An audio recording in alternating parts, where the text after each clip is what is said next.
That's the first thing I wanted to ask you about, which is that we had a very compelling call talking about whether or not Trump is enough to drain the swamp, whether or not a third party is possible. I don't think it is. I don't think it's necessary. But this seems to be the big struggle here, Dr. G. It seems to be the big struggle for the America First crowd, MAGA America, is that the embrace of the establishment seems to be necessary to get anything done, yet it does set back the MAGA agenda as well. And it's a very tough balance. And I don't think we're any closer to solving the best way to handle it after Tuesday. Look, I completely understand the impatience. You know, we've seen the insanity of the 8 years under Obama, where political correctness dominated our lives to the extent at which, you know, the federal government was deciding that young boys could use the girls' changing rooms just because they felt like it. If, you know, yes, on Tuesday they thought they were Julie instead of John. So I understand the impatience, but remember, we are the conservatives. We don't believe in kangaroo courts. We don't believe in, you know, doing things in the wrong way. That's the left, and it's going to take time to do this properly. You know, my prediction is, look, you've got to put it into context. Everybody has to calm down, count to 10, take a deep breath, and put it into context.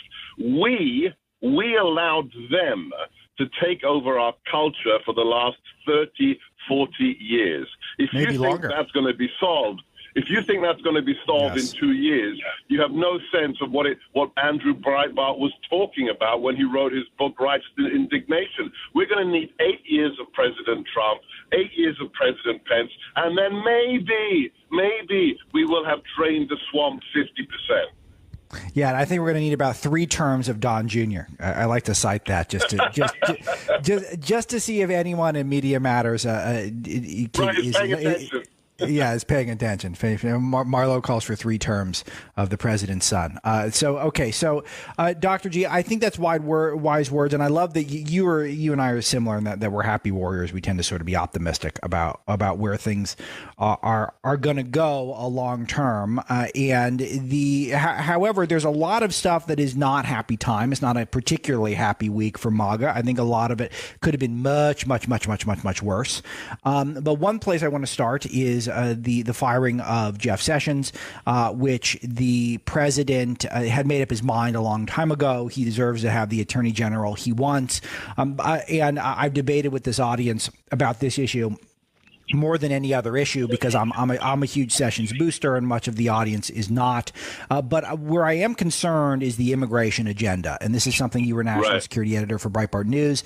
There's simply no one else in the administration right now who's coming close to America First immigration policy. And do you have any sense of where the immigration agenda goes? Okay, so first things first, on the MAGA agenda, again, put it into perspective. Every single, bar 2 exceptions, every single candidate that embraced the president and embraced MAGA won their races. Where I live in Virginia, Barbara Comstock, the arch rhino, who in her last pamphlet to my house didn't mention the president once or MAGA, was crushed by the Democrat candidate. So MAGA is fine. Look at who embraced the president and how they did. With regards to immigration, I know this is going to make some heads blow up on our side. And with regards to Sessions, hopefully now you all understand why I have said for months now that Q is a load of garbage. Q is tinfoil hat conspiracy theory that makes our side look kooky. So please drop the QAnon garbage. Okay, Dr. G, expand on this because I have not, because I'm sort of with you, but I admit I went with my gut on that and did not overly spend a lot of time thinking it through because I pretty much knee-jerked where you were and was not convinced that I needed to dedicate a lot of time to it. So I've dedicated virtually 0 time to it on this show. Give us a little more detail and nuance on that. What's QAnon? What's it all about? And why do you say it's garbage? Right. So QAnon is a personal group of people who regularly post, cryptic Nostradamus-like predictions about what the president is really doing and how the president is signaling to his base about what's going on. And it's classic snake oil merchants. This person has no direct connection to the president, is not plugged into the administration, takes 10% of the truth, mixes it with 90% of garbage, and then tries to convince you that he's the inner sanctum. I have to control myself here. It's rubbish. Okay, so number one, Jeff Sessions had to go. QAnon was wrong, and there's your proof.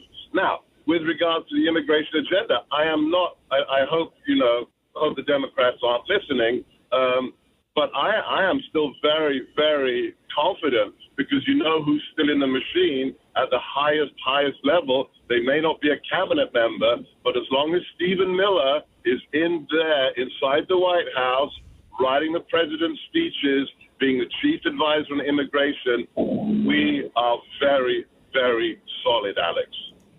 I hope you're correct on that. It just doesn't seem like Dr. G, and I know that you and I agree on just about everything. I'm a huge Stephen Miller fan, as you know. Stephen was very close to Larry Elder in Los Angeles around the same time I was when we were teenagers. So I was hip to Stephen Miller long before the rest of the country was, and have incredible faith in him. I just don't know if that's enough. I just feel like the establishment has been so co-opted by this White House, and I'm just very concerned that Miller on his own is not going to be enough to deliver that America First immigration plan we promised. Well, look at what's happening on the border. So the president isn't backing down. When it comes to this imminent threat to our national security, he's not backing down 1 inch. He's deploying U.S. armed forces. He's deploying the Marines. He has said unequivocally that you will not be allowed to illegally cross the border. And also, I think everybody missed this. Again, I hope the left isn't listening to your show. If they're wise, they are. DHS, the White House, issued a very short statement with regards to what's happening at the border right now, and everybody, even the conservatives, missed the most important sentence in that statement. They said that if you come across the border illegally in any way, if you do not come through the regular channels, you will never be allowed to apply for asylum. Now, that's hardcore, Alex. That is seriously hardcore. That is hardcore. And if the president does go out of his way to reinforce to the MAGA base that he is on immigration, he's taking it seriously, that would be great news, because sometimes there is an overcorrection because a lot of us are concerned about the state of the immigration agenda at this point. If the president does get concerned about the base and wants to do us a solid, that would be awesome. And so expand a little bit more on. Yeah, go ahead. Just stop there. Just stop there for a second, because we do know who's listening to this on our side. So that is the key point, Alex. You just made the key point. So inside the machine, Bill, Mercy, Sarah, Kellyanne, did you just hear what Alex said? That's the key thing. If you want to communicate to the base, the key thing to communicate now is the president remains strong on immigration. He's not backing down on the wall. So, they'll get the message. I'll help them get the message. But you're absolutely right. We need to communicate this, show a little love to our side, but it can be done. Yeah, it sounds like it can, Dr. G. Dr. Sebastian Gorka, again, is with me. The new book, Why We Fight, available now. You can pick that up. It's got some great history in it as well, and some great values for MAGA America. And so that's what we're trying to unpack. So any lessons here that you learned from the election, any surprises for you, Dr. G, from Tuesday? Yeah, it's not a surprise. It's just a reaffirmation that the left will lie, steal, and cheat as much as they can. I mean, what's going on in Florida right now is absolutely incredible. I'm going to be guest hosting Mike Gallagher's show in about 40 minutes, and I'm going to be starting with the Florida recount. I mean, this is banana republic tactics. I mean, 30,000 votes just miraculously appear or disappear in 72 hours? This is not America. So we've got to find these people. The people who are breaking election laws need to be investigated, charged, and prosecuted. The consequence of the midterms, Remember, Hillary told us that if we will be civil if we win. Well, they won the House. They squeaked by in the House. And what happened? Jim Acosta rants and raves with the president. And then right after that, Antifa uses violence against Tucker Carlson's home, so almost smashing down his front door and destroying property. This is going to be the next 2 years. Yeah, and I want to ask you about that next. That's exactly where I was going to go with the Antifa question, is that there's Tucker Carlson just the beginning. I'm so thrilled that the media reacted overwhelmingly to this, making it a massive international story. But then there are folks like Matt Iglesias over at Vox.com who defended Antifa, legitimized the rioting. And they are a terrorist group. So they're treating the attack on Tucker Carlson as a hate crime. But the fact that many of Americans, and these are Americans that have been bolstered by CNN, bolstered by the Washington Post, believe that you have the right to terrorize family members of conservative journalists and thinkers is a new low in modern America. I'm not saying it hasn't happened in the past, but this is a new low. No, it is. And it goes straight to this theory of, the Overton window.